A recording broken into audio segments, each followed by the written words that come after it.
Bonjour à toutes et à tous, c'est Rodolphe et bienvenue dans cette nouvelle vidéo qui est un petit peu différente puisqu'il s'agit d'un bilan et de quelques explications par rapport au projet. Donc je pense que c'est le bon moment de faire ça vu qu'on est à la moitié de l'aventure et qu'il y a des images des États-Unis. On peut se demander qu'est-ce qu'il fait en Californie alors que c'est un road trip au Japon. Donc du coup je vais vous expliquer un petit peu tout ça et vous raconter le tournage des documentaires jusque là, qu'est-ce qu'on a fait, comment ça s'est passé, nos ressentis, etc. D'abord pourquoi je suis parti en Californie. Donc je suis parti aux States pendant 9-10 jours. Pour la faire simple en fait, ce projet on a mis des mois à le préparer avec Georgette, évidemment ça prend beaucoup de temps et on l'a gardé secret de notre côté parce qu'on voulait pas, forcément on voulait pas en parler. Donc moi j'en parlais à personne ni même à ma famille. Et quand on a décidé des dates, c'était simplement la meilleure période pour partir en road trip au Japon. C'était la fin de l'hiver, les sakura, après il y a l'été qui arrive. On échappait au froid glacial de l'hiver et on part juste avant la canicule de l'été.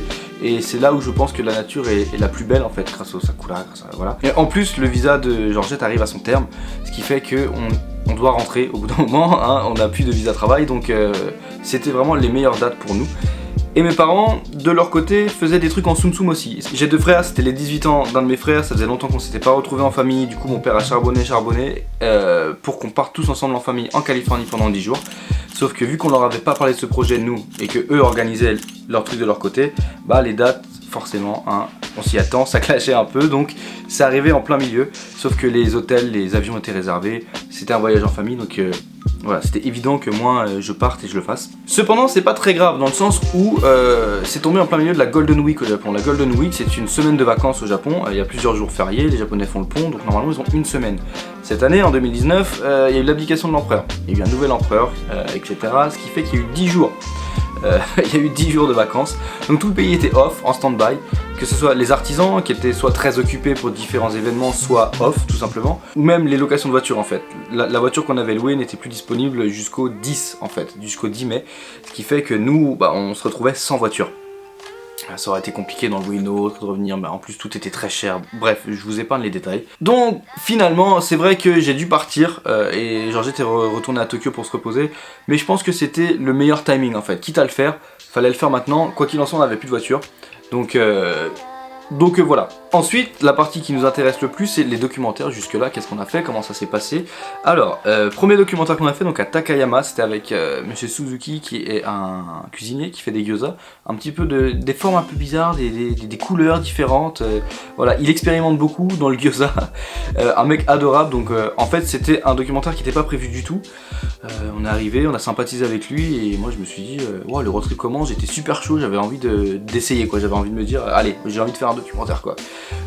Donc on n'avait pas de micro-cravate à ce moment-là, donc je pense que c'est le seul documentaire de la série qui aura une piste audio un peu moins bonne pour la voix. Mais bon voilà, on l'a fait un petit peu à l'arrache. Quoi qu'il en soit, ça s'est super bien passé, il a été super cool. Même ici Japon, Tev, après ça, est allé lui-même à Takayama pour essayer les gyoza et il valide aussi, donc je pense que si vous êtes à Takayama, c'est à tester. Deuxième documentaire qu'on a fait, c'était avec Shuji Nakagawa, qui est un ébéniste, un artiste sur bois contemporain. Donc on est allé directement chez lui, à côté du lac Biwa, donc juste au-dessus de Kyoto. Et avec lui ça s'est super bien passé et je suis même content d'ailleurs qu'on ait vraiment commencé le reportage avec lui parce que ouais, on est allé, si vous avez vu les vlogs, hein, on est allé choper un micro-cravate à Kyoto le soir en rapide parce qu'on n'en avait pas, que le documentaire était le lendemain, c'était un petit peu la course, mais tout s'est bien passé. Il m'a un peu engueulé à un moment parce que j'avoue que la pause déjeuner, j'ai pas vu l'heure tourner et que je suis arrivé un quart d'heure en retard, pas cool. Enfin bref, on n'était pas très organisé, on savait pas vraiment ce qu'on voulait, sauf que Monsieur Nakagawa a été super patient avec nous, il nous a même dit, moi j'ai envie que ça fonctionne en fait, votre projet, j'y crois, je crois en vous. Donc c'est pour ça qu'il a été si honnête avec moi et qu'il m'a dit, voilà, ça faudrait qu'il fasse comme ça faudrait pas le faire. Donc je pense que c'est vraiment une très bonne chose qu'on ait commencé avec ce monsieur qui a été adorable, qui ça s'est super bien passé, on a des images d'enfer, on a shooté beaucoup, parce que forcément au début on shootait énormément de trucs, hein. Tout ce qu'on voyait on le prenait en vidéo, on n'était pas très organisé. Mais bon, ça promet un bon premier véritable documentaire, sachant que c'est le deuxième, mais c'est vraiment le premier, on avait tout le matos, le rendez-vous, etc. Troisième documentaire, alors là, on est passé du lac Biwa à tout en bas, puisqu'on est allé à Beppu, dans la ville des Onsen, donc dans le Kyushu. Là, on était en contact avec une agence de tourisme, en fait, des gens qui font la promotion de Beppu à l'étranger, pour les touristes, etc. Donc eux, ils ont ficelé tout ça en fait. Donc le premier jour, ils nous ont un petit peu présenté 2-3 trucs, ils nous ont présenté le Onsen Master qui est un petit papy mais alors adorable, qui nous a raconté plein de trucs sur les onsen. Et puis après on a eu un rendez-vous avec une femme qui travaille dans un ryokan. Donc un ryokan c'est une sorte d'hôtel traditionnel japonais si vous voulez. Et du coup elle nous a appris plein de trucs aussi. Et le lendemain ils nous ont fait faire tout un tour de Beppu, de la ville, avec plein de onsen différents pour qu'on prenne plein de cuts. C'était fabuleux parce que les onsen on peut pas filmer à l'intérieur évidemment. Il y a des gens nus qui prennent leur bain. Donc c'est pas cool de venir avec sa caméra. Salut.